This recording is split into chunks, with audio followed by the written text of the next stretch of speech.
Good morning, YouTube. We are not going to be talking about projects today. Well, kind of as an aside, we're talking about projects, but the main focus is going to be on the venerable Ruger 1022.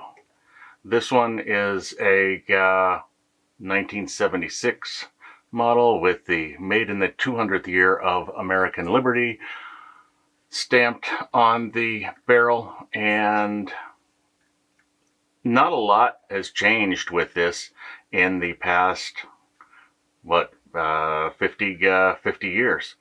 The parts on this are compatible with the parts of the machines that are made today. They are functionally very similar, and nothing's changed very much over the years until recently. But we'll get to that in a second. So 1976, and what else did we have? This one is from the 90s, I believe, and very again, exactly the same gun, just different Cerakoted barrel and receiver, and a birch stock that I refinished. I like this one. It's I like the color combo on it, and it shoots great. I mean, it is a fantastic gun to shoot. It's probably one of the reasons why it is so well liked. But I've got another couple 1022 projects, and I've been looking for parts to fill out the builds. One of the projects is this. It's a 1970s walnut sporter stock that I refinished, and love the way it looks, love the way it turned out. Just trying to build the right action and combination of parts for it. So I've been looking for parts and for things to finish out the build. Also got a couple Black Rain Ordnance receivers with the cast-in rail that I'm going to be building. So I've been looking. It's easy to find barrels. It's easy to find stock barrels. It's harder to find bolts and triggers cheaply, and you can find them. They're all over, but they command a price even in the used market, which is what leads me to today. I just purchased a couple of these. It is another 1022. Ruger just announced and released them. It is a model 32004, which has a number of upgrades and modifications to what Ruger had formerly been making for 50 years. The aftermarket was filled with a lot of these options, and Ruger has integrated them into their stock unit. So if we look at it again, the form factor is very similar to what we had even the 1976 model. You take this action out and pop it in the 1976, and everything's all good. Everything works. Everything's the same.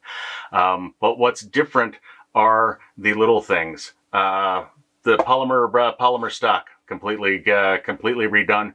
Very light and hollow on the butt end. I think a foam filling to give it a little bit more solid feel would help, but that's a minor change and minor complaint. One of the nice things with the new polymer stock, it's got a notch where the magazine goes in, so you can actually grab it and pull or assist the magazine coming out instead of having to push the button and shake it and hope that the magazine comes out. Another thing that it has, it's got a couple M-lock portions there, so you can mount accessories easily without having to do any modifications, and you still maintain your sling mounts front and rear. So that's all good with the stock. Let's take a look at the rest, though. They've changed.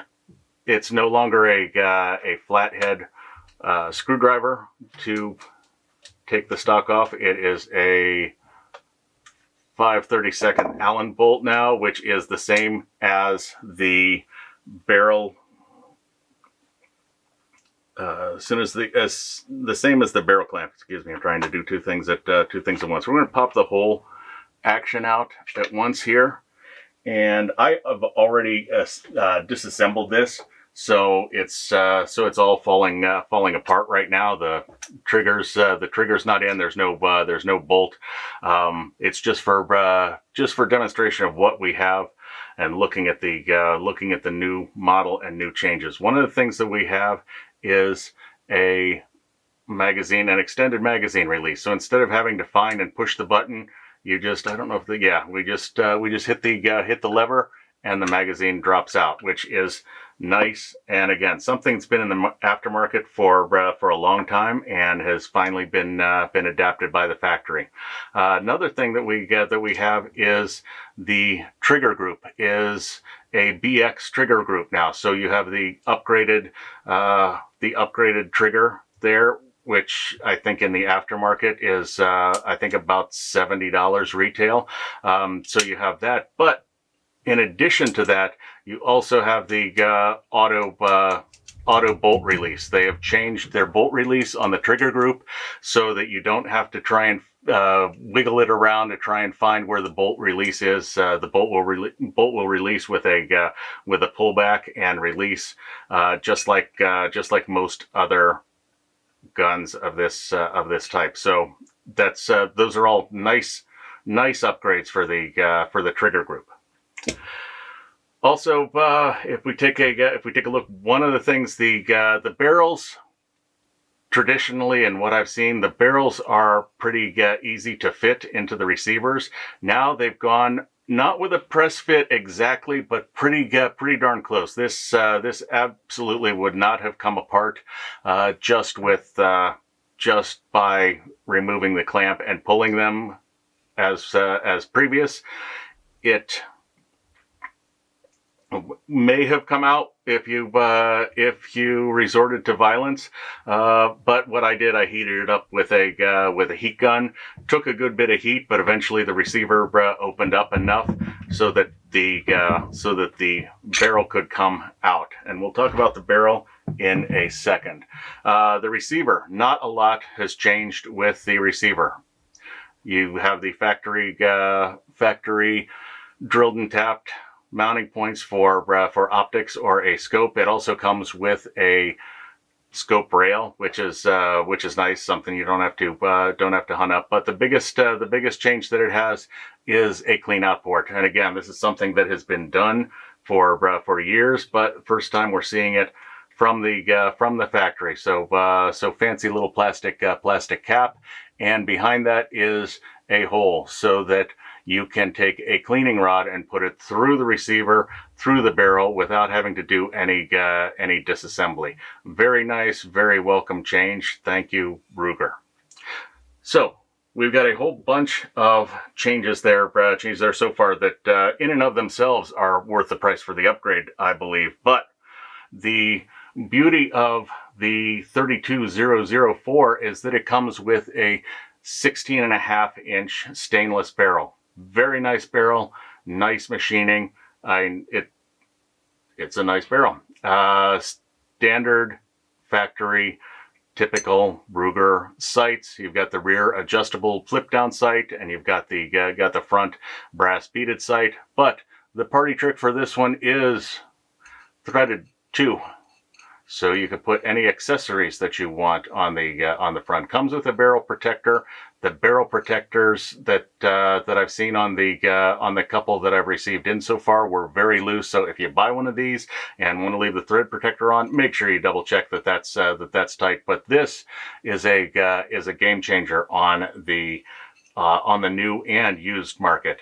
The availability of threaded barrels for Ruger 1022s has been there, but they have all been third party Not all. They have mostly been third party, and the availability from the ones direct from the factory were limited. Now we've got this model that is in stock in a lot of dealers and distributors and ready to go. So there's a lot of good upgrades to this.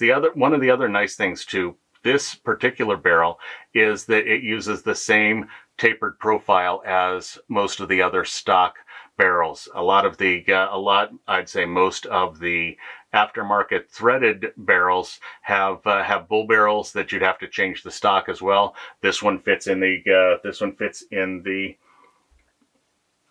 factory stock, whether it's the one that we just saw, or let's see, I haven't tried this yet, but let's see if we fit. Should fit. Yep, we fit right there. 1970s 70s walnut. We can go with a stainless and walnut look if we want, with no modifications other than bolting the new barrel into the receiver. So it's a great set of changes, I think, for the 1022 market. I think it's going to disrupt the used market as well as the new market, because these barrels, these parts are going to be sought after, because you can upgrade or retrofit your older model with any of these individually or collectively, and I think this is going to be a great change for the 1022 model and the 1022 community. So any questions, just put it in the comments. I look forward to seeing what you think, and I look forward to seeing what y'all do with these new revised 1022. So a lot of other stuff coming down the pike. I've said that over and over. I've got video queued up like crazy, but no time to put it together. So I will do what I can, and I will see you next time. Oh, before we go, a little teaser of one of the projects we got coming up. MedTech Forensics. Fry's reagent. Definitely going to have some fun with that. So I will see you next time, and take care.